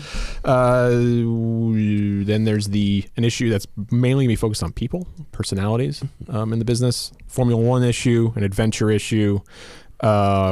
The issue focused on like vintage stuff, Japan. Performance Car of the Year is going to take up an entire issue. Basically, Oh, going to ramp into telling longer, better, deeper stories Yeah. that you can't get anywhere else. Right. And then the idea is that we're still going to test cars and have that in the magazine, but we're not going to have like a 2-page drive. So we're going to do 10-page in-depth testing on the cars. Oh, cool. Yeah. Rad. So, yeah, it'll be a lot of fun. All right. Yeah, please subscribe. Do we have questions, Zach? Do we have a few? Oh, we got a couple. Oh, That's okay. We're gonna go Super watch the Bowl. Super Bowl soon. But what do we got? Can you punch in, Zach, so I can read them? word. I can't read. Opinions. Okay, Michael says opinions on the $1.5 million 356 Jerry Seinfeld lawsuit. You guys see this one? I did, yeah. I did. I think the gist of it is that Seinfeld sold many cars at the Amelia Island auction, including one that is a GSRS, a GT. It was one of those, like a Carrera GT, something. It was one of the rare ones that had the 4Cam in it that was built for like 2 seconds. That's it right there, yeah. Very rare Porsche. It was restored by a very reputable shop. It was vetted by an auction house. It was then sold. The person who bought it took it to their own restorer, inspector, something or other, and is now suing Seinfeld, saying the car is not as represented. Which makes you wonder, because if a guy like, I mean, what do the cars sell for? Like $1.5 million? $1.5 million. Which is, Seinfeld makes that in 5 seconds off residuals. Let me tell you something. There's zero fucking chance Seinfeld is defrauding somebody by misrepresenting a car. If the dude has zero incentive to do that, why would he bother? And I think one of the issues was the buyer contacted him with concerns about the authenticity. Jerry, I think, trying to be a nice guy, based on what I read in the story, offered to just buy the car back. Yeah. He said, "Fine, if you don't think it is what it is, if you're not happy, I'll just buy it back." And apparently they want punitive damages. Yeah, they're now counting that that his offer to buy it back means he's guilty. That's what they're saying, as opposed to him just trying to. What does Seinfeld have to gain with trying to do anything that would misrepresent the cars? Yeah, because nothing. rich guy and they smell blood in the water. Jesus. Yeah, nothing. I think Sam's right. I think they smell blood in the water, and I think it just, the difference in Porsche between $300,000 and $1.5 million is like some piece of paper somewhere. You know what I mean? Who knows what of this car is original from the late 50s? Who the hell knows? Yeah. So, I don't know. I'm sure it'll be worked out, honestly, and there is zero chance either Seinfeld or the restoration shop would intentionally pass off a... It's like me trying to cheat you out of a nickel. It would be insane. It just doesn't make any sense. It doesn't make any sense. Yeah. All right. That's... What else we got, Zachary? Jacques. Nithin says, my dad's turning 60 and wants a fast, comfortable daily. Would you go Porsche Panamera Turbo or Mercedes X63, talking about a 1 or 2 year old certified pre-owned? Well, it depends on what type of guy your dad is, right? Yeah, it's a personality choice. Yeah. Does your dad fuck or not fuck? Both those cars are fast. Both those cars are very comfortable. You can drive both those daily. You could. Yeah. The S63 actually has the best seats ever put into a car. Yeah. Like, Panamera Turbo seat is lovely, but the 63 seat is like, they have like the German Spine Society on that shit. Yeah. And there's room in it too, right? Like you get into a Panamera and it's like putting on tight pants, and it's great, but it's a big car. It's like putting on tight pants. You get into an S63, look big. It's a big car. It's like sitting in a beanbag. It's great. The Panamera is like putting on down pants because they're big, but the holes for your legs are small. Yeah. So buy either one. What, to drive them both? See what or he likes? check out an S8. S8s are pretty rad as well. And they're very fast and kind of invisible if you want sleepery. True. I haven't driven one in a Or an long time. E38 740 Sport. Yes. No. Don't. Don't No. check that out. Not until after you buy it. Okay, leave them Don't drive up Okay, yeah, the don't buy market. that. Never mind, sorry. Glenn Connery says, yesterday, Matt said a daily exotic is missing from Garage of Dream Cars. What cars would you be considering? Ooh, good question. I did. They said, what do I need in my life? And I Ooh. said, a daily driven exotic, which I don't know why I meant that. I really don't even, that's not even really true. Where would you? But if you're going to do that, where would you go? What would you do? No. Like, if I was going to daily an exotic, it wouldn't it's a be good like thought exercise. that exotic. But like right now is a really good time to buy a medium mile 458. Okay, those are supposed. I mean, aren't Like they? a 30,000 or 40,000 mile 458 is $125,000 right now. And that's like the peak of that era Ferrari reliability, right? They're supposed to be pretty, 458s don't break. Yeah. They're great. Okay. What so color- we've what color solved would this. you Cool, great. Flexible, not red. Flexible but not red. Yeah, but I mean, I think I'd get red because fuck it. there's a lot of lot of value in one of those. I'm a giant nerd. I'd have to find a blue one. Lotus Evora 400. Oh, they do sucker make for- a good blue. I'm a sucker for Ferraris in blue. All the history, Rob Walker, blah blah blah. I'm a nerd. They're 575, the dark blue. Oh wow. Yeah. I don't know the history of blue, but Yeah. I like it. Basically, ballers throughout history have bought blue Ferraris. This is all you need to know. Yeah. Yeah. Okay. Cool. And I can't afford a 720. That's quick. Let's see. Oh, this is all right. This seems. Oh my God. Fuck yeah. Wait, this seems complicated, and it's a two-parter. The one. Okay, my garage. Colon. Okay, my garage is an 04 Crown Vic with a Coyote and 5-speed swap in progress. Good An man. 03 Marauder for sale, and a 2014 4Runner, daily driven with 40,000 miles. I'm upside down 5K in the 4Runner. How are you upside down? They're selling for over in the showroom, sir. How do I get out from under the 4Runner loan and into a Japanese, German, American highway bomber without losing my whole butt? 20 to 25K budget, living in East Tennessee, 20 to 30,000 miles a year.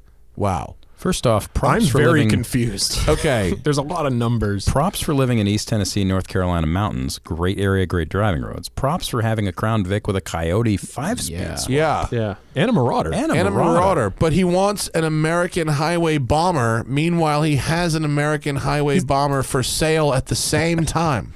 He also said Japanese German. Could be Japanese German highway bomber. And the ergonomics of the Marauder and the Crown Vic are terrible. True. Or Yeah. The is he, seats are.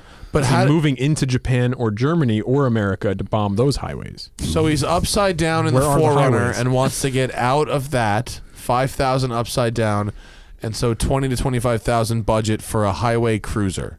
That's a tough one. Toyota Century, man. Toyota Century. You can get a Toyota Century with a V8 for like 12 grand with 30,000 miles on it. I mean, And Duncan Imports is right in.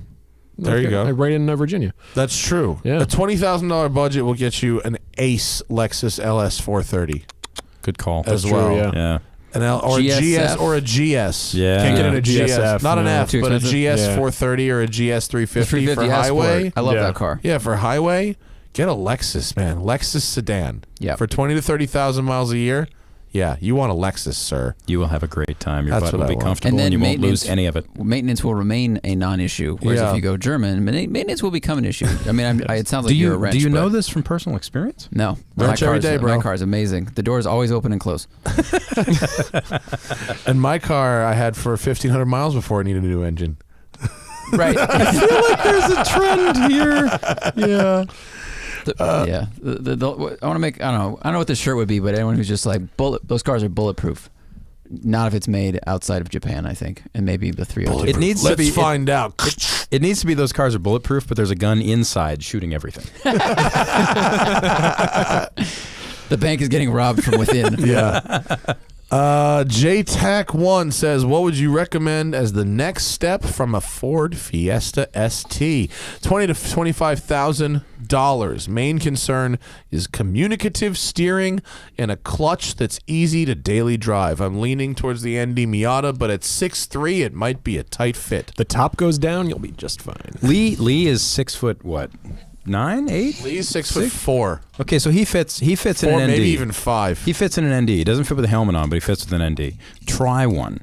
I mean, if honestly, Do you get more space in the hardtop, in the RF, good question. than you do in the soft top? I don't know. I am not a fan of the RF, so I don't know about the trade-off of. Why don't you like the RF? I don't like the RF because I think there's a lot of concessions made for style. Just like Over- you, though. Yeah, there's a lot of concessions here made for style. Yeah, but no, because I don't want to get into this. It's so nerdy and sad. It's the guy just No, does do it. Okay, Do it. no, I'm okay. curious. The RF, the Miata, they made such effort to get weight out of that car, right? So they got a couple 100 pounds out of it when they went from the NC to the ND. The ND RF adds back in like more than 100 pounds just from putting that roof mechanism on the car. It doesn't add anything to the driving experience. The car's no quieter. It's no more comfortable. It doesn't have more headroom. The top takes longer to go down. You can't see over the buttresses behind you as easily, so you can't back up as nice. As easily as nice. Those you are can't all back up as stupid nice. reasons. Well, the all noise thing, stupid. the noise Those are- thing's real. Those cars have like I forget what car and driver's number. It's like 90 decibels or some shit inside, right?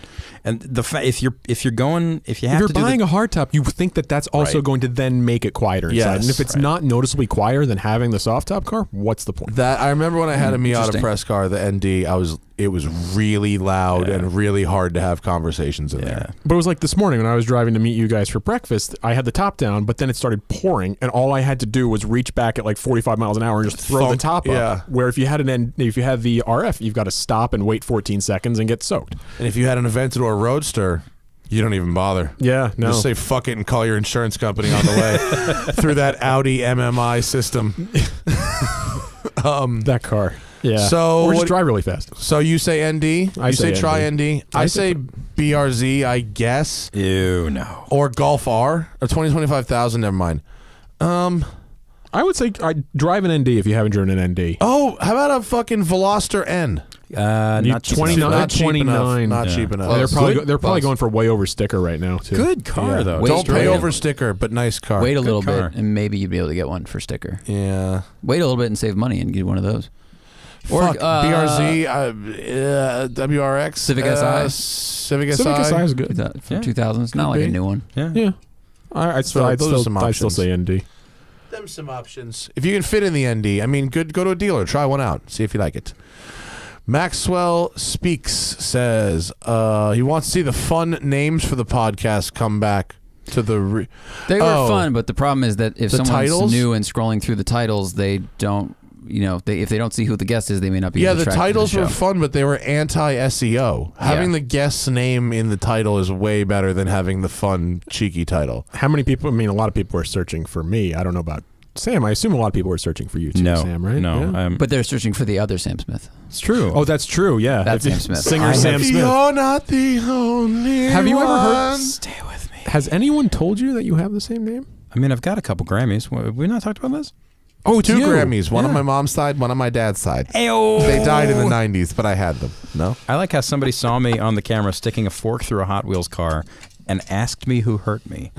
Sam, you stuck a fork through a Hot Wheels car. Who hurt you? Matt has this Countach, and I have a plastic fork. Shout out to Chris, Chris who sent me this beautiful little matchbox-sized red with gold wheels Lamborghini Countach model. I appreciate it. Thank you very much. It's nice. Favorite Pearl Jam song? Anyone have a favorite Pearl Jam song besides me? I have several. I like Black. Black's a good song. Yeah. It's a good song. Sam's got nothing. What? Got nothing. I celebrate their entire catalog. There you go. Black, Sad, Unemployable, Parachutes, Force of Nature, State of Love and Trust. You're just saying words. Those are Pearl Jam songs. They're probably not songs anyone's fucking heard of. First half of that was just Flavor Flav resume. Those are my Pearl Jam. What's the shorthand version of the Lady Old Counter song, Old Town? Elderly woman behind the counter in a small town? How do Pearl Jam enthusiasts shorten that? Elderly woman. Okay. Yeah. Oh, I like Elderly Woman. Good song. EW. Hearts and thoughts they fade. count. Hearts and Thoughts. My dad just gave me all his records, and he had verses on vinyl. Really? Yeah. Randy All Butchikolsky right. is a hell of a guy. Yeah. Yeah. That's the Verses on was the vinyl, first one I good. found. Yeah, it's great. Sounds great. Just what anniversary is it? 20th? 25th? yeah. Versus came out in 25th. Yeah, Shit. 93. This is also the 25th anniversary of Dookie this weekend. Yeah. Yeah. It's gonna be Moving all. on. It's gonna be all of these. It's gonna be all Crazy. DPF Junior 1. I wanted to live in Japan. I ended up in Italy. What car should I buy for the next 2 years and bring back to the USA? Manual, rear-wheel drive, hatchback, or coupe? Oh, hell. I think one of can those you get a weird Clio? Alpha CZs. Can you get like those weird an 90s SDSC? Alphas? Yeah. What about a Clio V6? Can you get those yet? Oh yeah. Or is it too new? You can get Those them are in too Italy. cool. As you new of a can't bring it Renault back yet. As new of a Renault Couple Sport. more Wait, they're years. not. That's not. But you get a Clio Williams, but that's not. No, the V6 Clio. Yeah, is rear-wheel V6 drive. Clio. Yeah. Actually, you know what you should do? You could bring back the E30 320IS. The Italy. Yeah. It's that one. The tax special that had a 2-liter S14 BMW S14, the motor in it. Basically, 320 IS. E30 M3 motor and a regular E30. They are the Jesus. People want them. Wait, Bring what it did you back. say? Make E30 money. what? 320 320 IS. Oh, that's the good one. Is Yeah. the sketch is the tax one from Italy? It's basically an E30 M3 without the fancies. It looks like a regular pedestrian. Wait, it has an E30. S14 in it? Has It's an a S14. 2-liter S14 to get under tax regs. And the thing about S14s is that they don't work better when you make them bigger. The 2.3 that came in the American car is nice. The 2.5 makes more power, but it's also more coarse. The 2-liter spins like a motherfucker. I talked to one of the guys who was on the original engine team once, and he said that they could not release the actual output of the 2-liter because the 2-liter was rated at like $1.90 or 95, and the 2.3 was rated at like 201 or in Euro trim. And the 2-liter made slightly more power and just as much torque, but for marketing reasons they couldn't actually put it out there. And all the guys internally loved the 2-liter because it's a sweet fucking motor. I support this answer. I support that answer as well. That's the Alpha. If not, get SZ. yourself an Alpha SZ because it's weird as fuck. That's very weird. Expensive now. Are they? Yes. They're bizarre looking. You get this Alpha. That's not real. That's a Viper. That's it. Not I mean, real. this is a Zagato TZ3 for rendering, but It's not real. if you see one of these, you should get this. Not real. Or No, like, they you know, built that. You That was could get that's a Viper a underneath, wasn't it? Lancia Delta Integrale Evolution 2. Don't get that. Also, That won't work. Delta Integrale Evo 2 if you want something more affordable. Yeah. Anyone else? Anyone else? Alpha, rear-wheel drive. I mean, there's a lot of stuff. It's a question of what your budget is, right? Yeah. Manual. Manual. Drive coupe. There's a coupe. He said coupe too. Yeah, coupe. If it doesn't have to be rear Coupe. drive, I mean, like, buy a Peugeot 205 GTI and bring it back. A, you'll have a great time. B, you'll make money on it. Or like a Clio Williams or something. Yeah, Oh, okay. Those you are can cool get too. I mean, as long 3 as Series wagons over there. You can get E30 wagons for cheap. That's true. Yeah. E30 Touring. It's a shit couldn't ton of they get E30 Tourings. What about an E34 Touring? Yes. Those are cool. Did they have? They did do an M5 of the E34? They did do an M5, They but more did. important, you can get the other motors and a manual in it because we did not get We that only got the much. 525 and the There 540. it right? is. Yeah. That one only sold for a couple, but it's Italian market. There it is. There you go. Only 100 Find that one of those. for 120 grand. I mean, sure. They made Listen, 20. They- This is good. spectral, but You could make your own. It has the right wheels on it too. Yes, it does. And parallels. Yes, it does. And parallels, so good. Oh, and the right steering wheel too. The 3-spoke from the early E46s. It's so good. Also used in late E36s.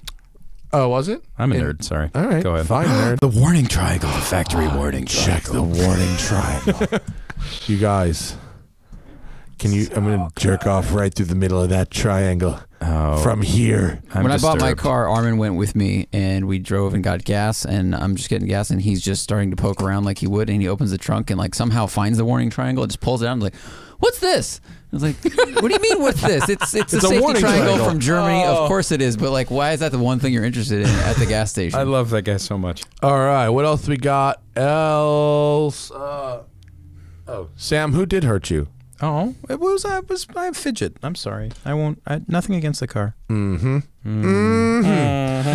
And Mac Hogan, hey Mac, says who would win in a fight? Road and Track Bob Sorkanich, I think he means, right? Yeah, Sorkanich. Yeah. Sorkanich? Yeah. Sorkanich. Sorkanich, sorry. Yeah. Or Bob Lutz. Bob Lutz, dude. Well, Bob Lutz has Lutz. a MiG. Yeah. Bob Lutz would So- stick a lit cigar through your fucking eyeball. Yep. And he'd be like, Yeah. I don't, there was nothing I could do about that. My hand just did that. Bob is 90 million years old, and he will hurt you. Our Bob fuck y'all is a real up. nice guy who lives in Brooklyn and would get his ass kicked by old Bob Lutz. Yep. Bob did a push-up contest on Colbert Report like 5 years ago and Bob won. Lutz? Yeah, he beat Colbert. He ripped out like 40 for real. He would. I think we have one more, Zach, and then we're going to go watch the Super Bowl. Okay. Yes. And Manual Coyote Crown Vic one take. Yes. Oh, and the guy who wants something in Italy said $30,000 or under. I think he was looking at a Delta Integrale. That would actually get you. Well, maybe not now. Shit, prices have gone up. Get a Fiat 500. That's rear-wheel drive and a hatchback. You could get original one. What? An original Fiat 500. Okay. You get a Citroen. You get one of those Citroen. Did I make No? a bad? I made a bad. Those- What about Citroen BX? Which one's the BX? It's the weird one. It's Is the that one. Oh, is that, that the one weird that's like real Citroen that- angular? Yeah, that one's there one. were a series of cars that were like have all. What about a Volvo 780 Euro? Do not buy a Citroen BX. This is horrendous looking. This is so ugly. They made a homologation spec because they made a B spec. I don't care. I don't care. The rally, the rally one. They Can made. you buy it the a rally Citroen car? B-Spec No. B? Okay. No, Then- it was terrible, and it did so badly they ordered them all destroyed. Moving on. What about a Audi A2? Who was just on the show talking about they were going to import an Audi A2? Madsen. Not Kevin. Sorry. Virginia Madsen. Yes. Yes. Oh no. Oh, Brian Max. Brian Max. Brian not Max was Madsen. gonna import Sorry. those. He was an M. What the fuck else? I don't know. I can't think of anything else. What else would you see in Italy that you don't see here? I mean, Terrible cars. Yeah. Mostly Like garbage. Yeah, a lot of weird launches and. I would import a Chrysler 300C badged as a Lancia Thema Or one of the minivans. Or one of the they had a town and country badge as a Lancia. Do that. Terrible idea. Or what? No, what about the one that was actually a line? The thesis. There's How do you? What? I think it's called the dissertation. What? Oh. Thesis? The Lancia thesis is one? It's a thing. It uses the same taillights as the Morgan Aero 8. I rode in one of the Lancia caravans once. It was just two badges and a Dodge. There was nothing there. You didn't notice the subtle suspension tuning that they do for the Lancia Italian market? Yes. Mm-hmm. They also had extra ashtrays. He's fine. He's okay. Wow. That's like the... It comes with apology notes for overly aggressive hitting on windows. We put the badge on it.